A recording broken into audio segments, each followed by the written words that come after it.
नमस्कार, public news देख रहे हैं आप। बिहार विधानसभा चुनाव 2025 अपने परवान पर है। हमेशा की तरह बिहार चुनाव में बाहुबलियों की चर्चा हो रही है। हालांकि इस बार के चुनाव में कुछ बाहुबली खुद मैदान में हैं, तो कुछ पत्नी या किसी रिश्तेदार को चुनावी मैदान में उतारकर पर्दे के पीछे से राजनीतिक हैसियत दिखाने के प्रयास में है।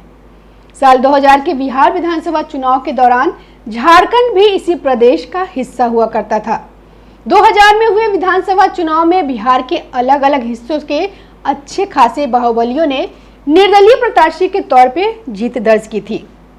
जानने वाली बात यह है कि 2000 में जहां तमाम बाहुबलियों समेत 20 निर्दलीय चुनाव जीतकर विधायक बने थे, 2020 का चुनाव आते आते निर्दलीय प्रत्याशियों के जीतने का सिलसिला सिमटते हुए एक पर आ टिका।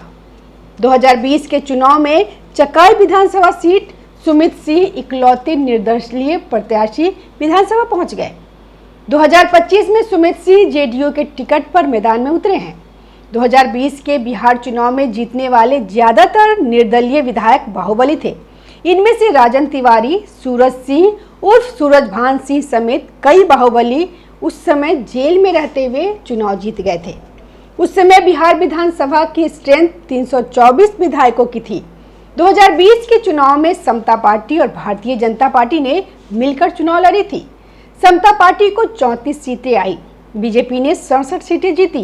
21 सीटें जनता दल सेक्युलर और जनता दल यू के उम्मीदवारों ने जीती थी। बाद में बीजेपी को छोड़कर इन तमाम दलों के आपस में विलय से जनता दल यूनाइटेड बनी। इस तरह एनडीए को कुल 122 सीटें मिली थी। दूसरी तरफ राष्ट्रीय जनता दल आरजेडी ने 124 सीटें जीती थी। 324 सीटों वाली विधानसभा में बहुमत का नंबर 163 था और इस जादुई आंकड़ा को न तो एनडीए गठबंधन और न ही आरजेडी छू पाई। उस समय केंद्र में अटल बिहारी वाजपेयी की अगुवाई वाली एनडीए सरकार थी। इस वजह से एनडीए ने पहले सरकार बनाने का दावा पेश किया। उस समय नीतीश कुमार समता पार्टी के नेता थे और केंद्र में कृषि मंत्री भी थे। अटल बिहारी वाजपेयी की सलाह पर 3 मार्च 2000 को नीतीश कुमार को बिहार के मुख्यमंत्री पद की शपथ दिलाई गई। नीतीश कुमार की सरकार के लिए बहुमत का जुगाड़ करने का जिम्मा बिहार बीजेपी के संस्थापक सदस्य कैलाशपति मिश्र उर्फ बिहार बीजेपी के भीष्म पितामह को सौंपी गई। खाटी भाजपाई और जमीनी नेता कैलाशपति मिश्र ने भी इस जिम्मेदारी को पूरा करने के लिए सबसे पहले जीत कर आए 20 निर्दलीय विधायकों की ओर रुख किया। इसके लिए कैलाशपति मिश्र चुनाव जीतने वाले बाहुबलियों से मिलने जेल तक पहुंचे।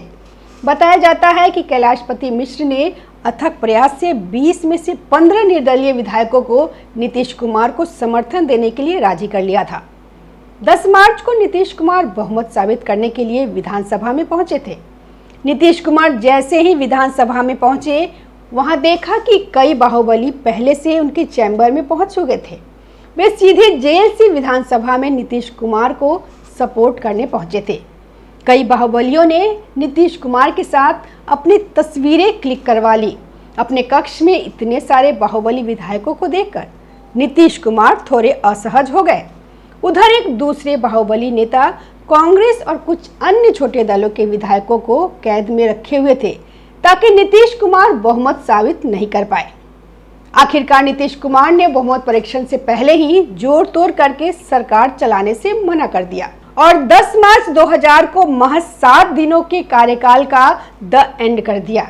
उस समय सूरज सिंह उर्फ सूरजभान सिंह, विजय शुक्ला उर्फ मुन्ना शुक्ला, राजन तिवारी, ददन पहलवान, नरेंद्र सिंह सरीखे बाहुबलियों ने न केवल खुद नीतीश कुमार का सपोर्ट किया था, बल्कि अपने प्रभाव से दूसरे विधायकों को भी साथ लाने की भरसक कोशिश की थी। धन्यवाद। हमारे वीडियो को लाइक कीजिए, शेयर कीजिए और हमारे चैनल को सब्सक्राइब कीजिए। ताज़ा खबरों से जुड़े रहने के लिए हमारे चैनल को सब्सक्राइब करें और बेल आइकन को दबाना ना भूलें ताकि हर खबर की नोटिफिकेशन आपको मिलती रहे।